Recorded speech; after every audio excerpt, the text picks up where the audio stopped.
OMR sheet को ध्यान से भरें, ठीक है, पहली बात। दूसरी बात, परीक्षा के दिन कोई डिस्कस ना करें।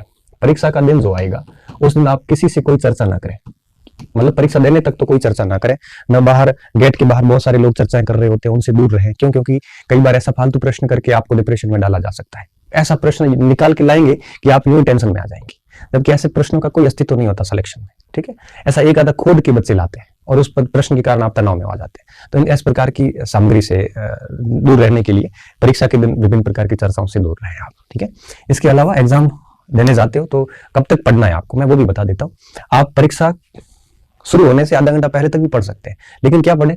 जैसे आपने कोई शॉर्ट में तालिका बनाई है, जैसे जनसंख्या के आंकड़े आपने लिखे हैं, या फिर आपने कोई मनोविज्ञान के सिद्धांत लिखे हैं, या आईसीटी के कोई फॉर्मूलाज हैं, ऐसे शॉर्ट जो भी पेजेस वगैरह है, कुछ पेजेस आप अपने साथ रख के पढ़ सकते हो, ठीक है। ऐसा नहीं हो कि 5-7 किताबें लेके परीक्षा हॉल के आगे चले जाओ, ऐसा नहीं करना है। आपकी पढ़ाई जो है वो परीक्षा से एक दिन पहले शाम को, रात को 10 से 11 बजे तक जब तक आप पढ़ते हो तब पूरी हो जानी चाहिए। फिर सुबह उठ के आप ऐसे कोई पेजेज या शॉर्ट में कोई नोट्स या फॉर्मूलाज वगैरह याद रखना चाहते हो तो ऐसे 4-5 पेज ले सकते हो, किताबें आपको साथ में नहीं रखनी है, ठीक है। शॉर्ट में पेजेस वगैरह आराम से 5-7 पेज, सुबह सुबह 15 पेज निकाले जा सकते हैं, वो आप पास में रख सकते हो। तो परीक्षा के दिन चर्चा नहीं करनी, शॉर्ट पेजेस पढ़ सकते हो, ओएमआर शीट ध्यान से भरनी है, ठीक है। इसके अलावा परीक्षा भवन के अंदर विक्षक से कोई लड़ाई झगड़ी नहीं करनी। विक्षक से कोई बहस वगैरह मत करो, ठीक है। अगर कोई विक्षक आपस में दो बात करते हैं, जनरली समस्या आती है या घड़ी नहीं होती है, हम लड़ पड़ते हैं। लड़ना नहीं है, उसको आग्रहपूर्ण कहना है कि देखो ये स्थिति है, हमारे लिए करियर का सवाल है, तो प्लीज आप शांति बनाए रखें। ऐसा शांति से कहोगे तो वो भी शांत हो जाएंगे, ठीक है। ऐसा लड़ना नहीं है, लड़ोगे तो मानसिक अशांति आपको होगी, विक्षक को तो कोई फर्क नहीं पड़ेगा, वो अपने 500-700 रुपए लेके घर चला जाएगा। इससे अच्छा है उसको पोलाइटली उसके रिक्वेस्ट कर लो कि थोड़ा सा ध्यान रखें। तो लड़ना झगड़ना नहीं है। परीक्षा हॉल के अंदर ऐसी कोई नकल वकल का काम नहीं करना है, किसी से पूछो करो, इससे समय मत खराब करो आप, ठीक है। इससे अच्छा है आप अपने पेपर पे ध्यान दें, किसी की भलाई के चक्कर में आप मारे जाओगे, बेहतर है आप बिल्कुल स्वार्थी बन जाए ऐसी स्थिति में।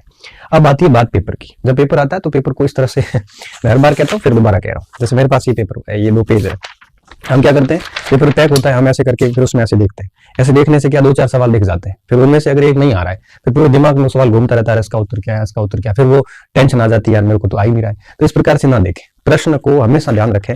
अपना टाइम मैनेजमेंट के अकॉर्डिंग क्या करना है, आपको प्रश्न जैसे पेपर खुलता है उसके बाद में पहले से लेकर 150 तक प्रश्न नहीं देखने हैं। आपको क्या करना है, जैसे मान लो कि सबसे पहले शैक्षणिक परिदृश्य आ गया, उसके मान लो 30 प्रश्न है, मान लेते हैं, तो आपको 30 प्रश्न जो है पहला प्रश्न ही करना है, दूसरा देखना ही नहीं। पहला करो, फिर दूसरा करो, तीसरा करो, ऐसे करते करते आपने शैक्षणिक परिदृश्य के 30 सवाल जो है वो अच्छे से टिक कर दिए, ठीक है। टिक करने के बाद में वो 30 सवाल ओएमआर शीट में भर दो, ठीक है, उसी समय भर दो। फिर इसके बाद मान लो आगे साइकोलॉजी, मान लो 20 सवाल आए उसके, फिर साइकोलॉजी के 31-32 ऐसे करके देखो। मतलब ये है कि पहला प्रश्न देख रहे तो दूसरा मत देखो, ठीक है। ऐसे करते करते 1 से लेकर 150 तक आ जाओ। बीच में से उठा के मत करो आप। हाँ, ये बात है कि अगर आपको लगता है कि नहीं मुझे सबसे पहले साइकोलॉजी करनी है, तो आपको साइकोलॉजी जैसे 120 नंबर पे मिलती है तो ठीक है, सीधा 120 पे चले जाओ। 120 से 150 तक के सवाल पेपर में सॉल्यूशन कर लो और फिर है वो ओएमआर शीट में अपना ध्यान से भर दो उसको। ओएमआर शीट भरने में भी ध्यान रखना है आपको। तो इस तरह से आपको क्या करना है, ओएमआर शीट और प्रश्न दोनों, आगे के प्रश्न नहीं देखने, हमेशा जिस प्रश्न पे हो उसी प्रश्न को ध्यान से पढ़ो। मुझे अच्छे से याद है कि एक बार किसी पेपर में मेरा टाइम मैनेजमेंट बिगड़ गया था, मुझे याद नहीं कौन सा पेपर, शायद सिविल सर्विसेज का था 2012-13 का। तो मैं शायद 90 प्रश्न देख पाया था, उसमें अटेंड कर पाया था। 4-5 प्रश्न मैं लास्ट वाले देख भी नहीं पाया, क्योंकि मैं कभी भी पहला प्रश्न करता हूं तो दूसरा नहीं देखता हूं। मैं घर आके वो 10 प्रश्न देखे कि पीछे ये सवाल थे, क्योंकि मेरा टाइम पूरा हो गया, मैं 90 तक ही पहुंच पाया। 90 थे या 95 थे, 96 सवाल नहीं देखा मैं, क्योंकि मैं हमेशा पहले से दूसरे पे आता हूं, मेरे दिमाग में सिर्फ वो एक सवाल ही रहता है। तो इस तरह से आए। प्लस दूसरा काम क्या करना है, आगे देखे नहीं, दूसरा काम क्या करना है, ओएमआर शीट जब प्रश्न आप करते हो तो ओएमआर शीट को भरते समय भागवार भरो। भागवार कैसे, जैसे राजस्थान का इतिहास था वो पूरा कर लिया, उसको भर दो। राजस्थान का भूगोल किया, उसको भर दो। संस्कृति की, उसको भर दो। पॉलिटी की, उसको भर दो। हिंदी कर दी, उसको भर दो। भाग समझते हो आप? भागवार भरोगे तो क्या है कि दिमाग पे प्रेशर नहीं पड़ेगा, और आप एक भाग करने के बाद आपको थोड़ा सा राहत महसूस होगी, चलो कि ये भाग हो गया, अब आगे के भाग पे ध्यान देते हैं, ठीक है। तो इससे लोड नहीं आता और आप धीरे धीरे आगे बढ़ते बढ़ते 150 तक आ जाते हो। तो आपको क्या करना है, भागवार ओएमआर शीट भरनी है और आगे के प्रश्न नहीं देखने, जिस प्रश्न पे हो उसी प्रश्न पे देखो। अच्छा, कौन सा भाग पहले करना, कौन सा बाद करना, ये आपके ऊपर है। वैसे मैं तो मेरे हिसाब से प्रश्न संख्या 1 से शुरू करता था, और कोई आप भी ऐसा करते हो तो कोई फर्क नहीं पड़ता, आप कैसे भी शुरू कर सकते हो। करने तो सारे आपको ही है, भले पहले करो भले बाद में करो, ठीक है। ये बात होगी। और छठा और सबसे आखिरी बात, ये तो पेपर अटेंड करने का मैं तरीका बता रहा था आपको। अब बात आती है कि नेगेटिव मार्किंग से कैसे बचें। नेगेटिव मार्किंग से बचने के लिए आपको 3 चीजें करनी पड़ेगी। नेगेटिव मार्किंग जो है, ये सबसे पहले किसी भी प्रश्न को आप कम से कम 3 से 4 बार पढ़ें, चाहे प्रश्न सरल हो चाहे हार्ड हो। 2 से 3 बार तो कम से कम पढ़े ही पढ़े।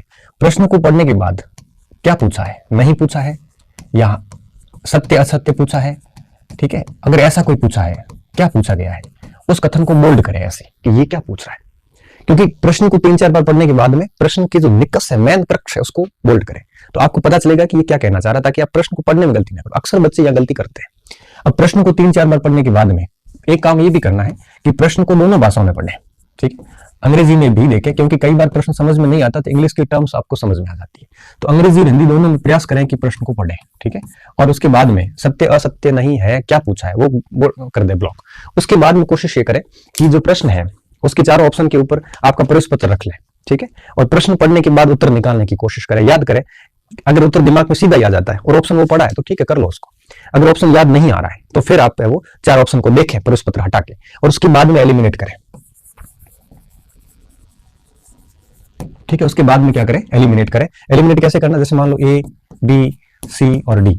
अगर सीधा उत्तर आ जाता तो सीधा कर दो, नहीं तो सीधा आने तो भी आप ये करो, जैसे सी हो नहीं सकता, ये डी हो नहीं सकता, ए हो नहीं सकता, फिर बी कर दो। इसे कहते हैं 3 विधि, इस विधि को कहते हैं एलिमिनेट विधि। ये 3 एलिमिनेट करके चौथा उत्तर अपने आप निकल गया। इसमें क्या होता है, कॉन्फिडेंस आता है। आप एक सवाल ऐसा करके जब दूसरा करोगे ना, तो अंदर से एक अलग टाइप की फीलिंग आती है कि चलो पहले वाला मेरा सही हो गया, चाहे वो गलत हो रहा है, फिर भी आपको अलग से कॉन्फिडेंस, अंदर से गजब तरीके का कॉन्फिडेंस आता है।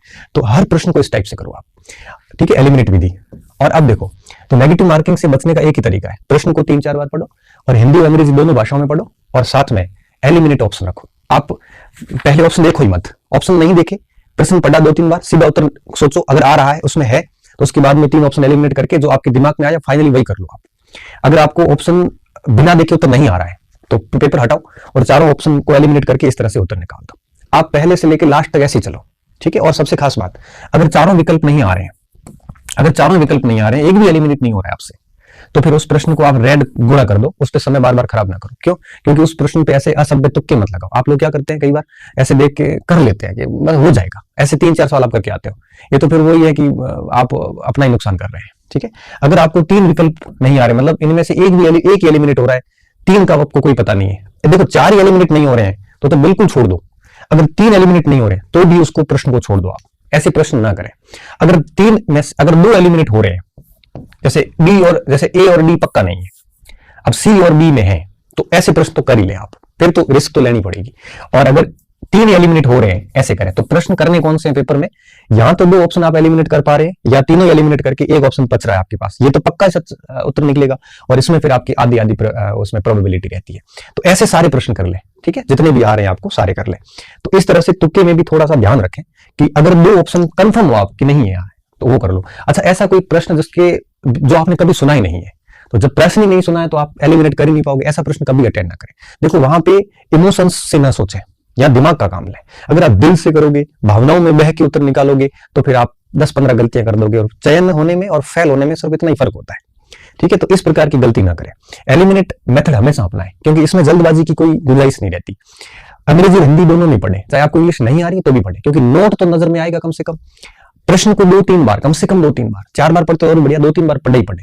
और सबसे महत्वपूर्ण और सबसे आखिरी और सबसे महत्वपूर्ण बात कि इतना करने के बाद फिर आपको बबल्स भरना है, और गोला भरते वक्त पूरा ध्यान रखना है, कोई जल्दबाजी ना करें कि डी ए आ रहा है तो उधर चला के डी भर